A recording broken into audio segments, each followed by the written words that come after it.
दोस्तों, कौमें आद और समूद ये ऐसी कौमें हैं कि जिनका जिक्र मुसलमानों की सबसे मुकद्दस मतलब के पवित्र किताब कुरान के अंदर कई बार आया है।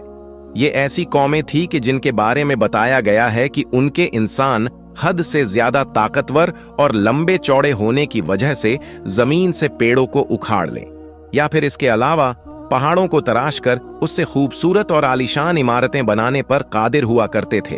अब मुद्दे पर आए तो ये बात है 2003 की, मतलब आज से सिर्फ 20 साल पुरानी ही के, जब एक मशहूर जर्मन आर्कियोलॉजिस्ट यॉर्क फेसबाइंडर ने कड़ी मेहनत के बाद इराक के एक हद से ज्यादा पुराने शहर मतलब के उरूक की खोज की। नोटिस करने वाली बात यह भी है कि जिस जगह पर यह हजारों साल पुराना शहर मिला था, ये एक ऐसी जगह थी कि जहां पर अभी चंद साल पहले तक भी दरिया ए फुरात बहा करती थी। मगर क्योंकि अब दरिया ए फुरात खुश हो रही थी या फिर अपना रास्ता बदल रही थी, तो पहले तो उस जगह की जमीन सूखना शुरू हुई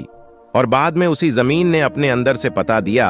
हजारों साल पुराने एक ऐसे शहर का, एक ऐसी बस्ती का कि जो कभी अपने दौर में दुनिया की सबसे एडवांस और खूबसूरत आलीशान बस्ती हुआ करती थी। वैसे यहां तक भी ये सारी चीजें इतनी ज्यादा हैरान कर देने वाली नहीं थी, क्योंकि असली खेल तो उस वक्त हुआ कि जब साइंटिस्ट ने इसी इलाके से ही, इसी शहर से ही एक मकबरा भी दरियाद किया, जिस मकबरे के बारे में ये दावा किया गया कि ये मकबरा किसी आम इंसान का नहीं है, बल्कि जिसका भी है उसकी लंबाई चौड़ाई हद से ज्यादा हुआ करती थी, क्योंकि ये मकबरा ही हद से ज्यादा लंबा चौड़ा है।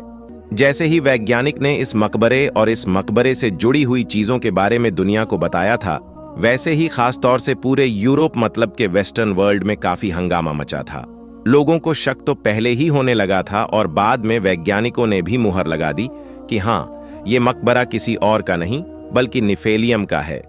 याद रहे दोस्तों कि निफेलियम एक ऐसा किंग था कि जिसका जिक्र बाइबल के अंदर मौजूद है, और यहूदी और ईसाई जिसको निफेलियम कहते हैं, उसी को ही दुनिया के बाकी बहुत सारे लोग गिलगामिश के नाम से याद करते हैं। अब भले ही गिलगामिश इतिहास का एक मशहूर किरदार हो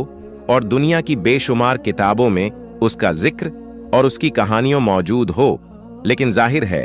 दुनिया की बड़ी आबादी ऐसी ही है कि जो गिलगामिश के कैरेक्टर को अफसान भी मानती है। कम से कम इस किंग से जो जुड़ी हुई चीजें हैं उनको ही अफसान भी मतलब के फिक्शनल समझती है। दोस्तों, यहूदियों और ईसाइयों के मुताबिक निफेलियन भी एक बहुत ताकतवर और लंबी चौड़ी नस्ल हुआ करती थी। मतलब जिस कौमे आद और समूद का जिक्र कुरान के अंदर मौजूद है, उससे बाइबल के अंदर मौजूद इस कौम की बहुत सारी चीजें मेल खाती हैं। निफेलियम नस्ल के बारे में भी यही बताया गया है कि अपने आमाल की वजह से ये खुदा की नाफरमान थी। दोस्तों, यहूदियों और ईसाइयों के मुताबिक निफेलियम भी एक ऐसी ही नस्ल थी कि जो हद से ज्यादा ताकतवर और लंबी चौड़ी हुआ करती थी। मतलब कि जो कौम आद और समूद है कि जिसका जिक्र कुरान में है, उसमें और नेफेलियम में बहुत सारी चीजें कॉमन पाई जाती हैं। साथ ही साथ यहूदियों और ईसाइयों में नेफेलियम के बारे में भी यही माना जाता है कि ये कौम खुदा की नाफरमानियों की वजह से खुदा के अजाब का शिकार बनी। मगर अभी आप लोगों के दिमाग में जो सवाल आ रहा होगा वो ये कि आखिर इस नेफेलियम कौम का जो राजा था, जो किंग था गिलगामिश, उसमें ऐसी क्या खास बात थी और उसके इस मकबरे में ऐसी क्या खास बात है।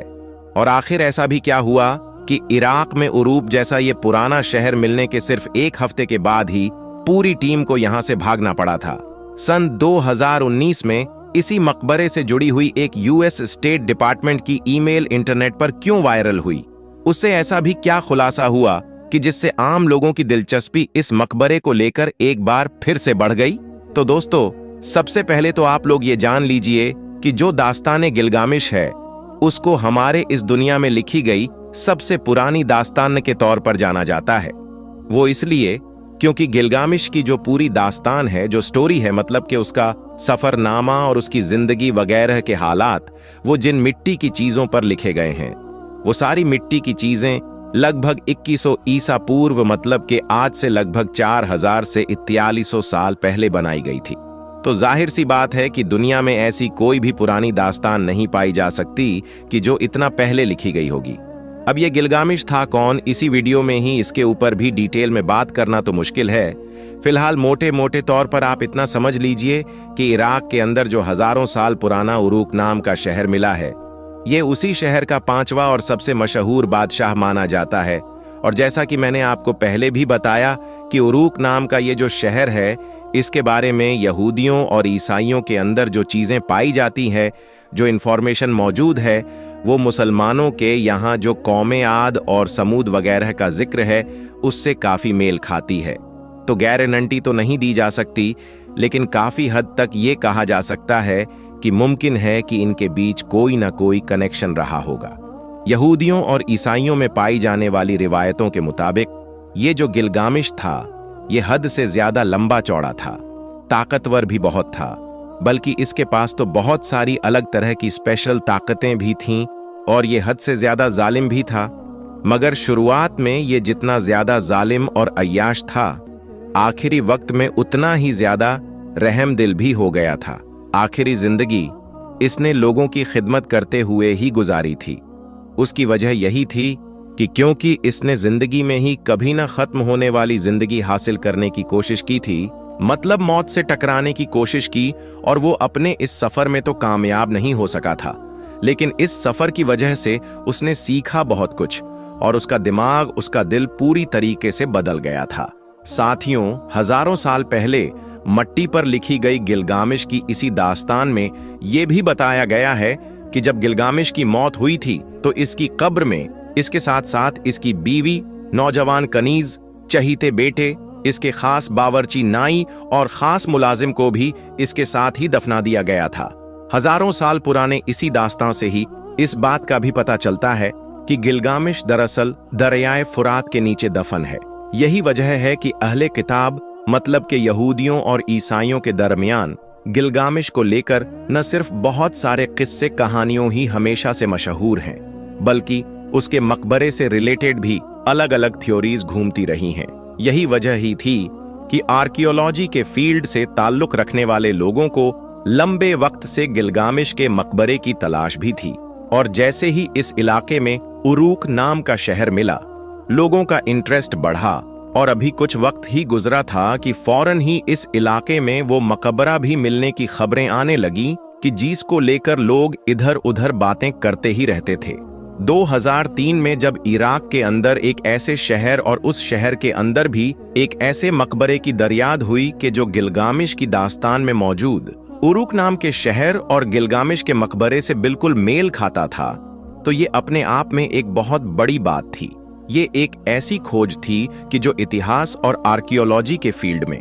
एक बड़ा टर्निंग पॉइंट साबित होती। लेकिन अब इसको कुदरत का एक इत्तेफाक कहिए या फिर दुनिया में रहने वाले चंद इंसानों की साजिश कहिए कि जैसे ही इतनी बड़ी खोज हुई, उसके सिर्फ एक हफ्ते के बाद ही अमेरिका ने पूरी ताकत के साथ सद्दाम हुसैन के इराक पर हमला बोल दिया। योक फेज बैंडर को अपनी पूरी टीम के साथ इमरजेंसी में वहां से अपने सारे सामान के साथ भागना पड़ा और उसके बाद फिर दिन, हफ्ते, महीनों बल्कि सालों गुजरते चले गए और लोगों को इस मकबरे या फिर इस शहर से रिलेटेड कोई भी ऑफिशियली अपडेट नहीं मिली। सब लोग हैरान और परेशान थे कि इतनी बड़ी खोज कि जो एक बड़ा भूचाल लाने वाली थी, वो आखिर रातों रात कहां गायब हो गई। हालांकि वेस्टर्न वर्ल्ड में इससे रिलेटेड बहुत सारी कॉन्स्पिरेसी थ्योरी जरूर घूम रही थी। मिसाल के तौर पर बहुत सारे लोग ये साबित करने की कोशिश कर रहे थे कि क्योंकि ये सारी चीजें तो पहले से ही क्लियर थीं कि मतलब इस इलाके में गिलगामिश का मकबरा मिलेगा, और क्योंकि इस मिस्टीरियस मकबरे की खोज और बहुत सारे मालू दौलत का आपस में कनेक्शन है, मतलब इसके मिलने से बहुत सारा मालू दौलत भी मिल सकता है, इसीलिए ही अमेरिका ने इतनी जल्दी इराक पर हमला बोल दिया था। हालांकि दोस्तों, फिर 2019 में यूएस स्टेट डिपार्टमेंट का एक ईमेल इंटरनेट के ऊपर काफी वायरल हुआ, जो दरअसल एक नामालूम इंसान को किया जा रहा था और जिसमें उन डॉक्यूमेंट्स की डिमांड की जा रही थी कि जिसमें गिलगामिश के मकबरे से रिलेटेड सारी इंफॉर्मेशन मौजूद है।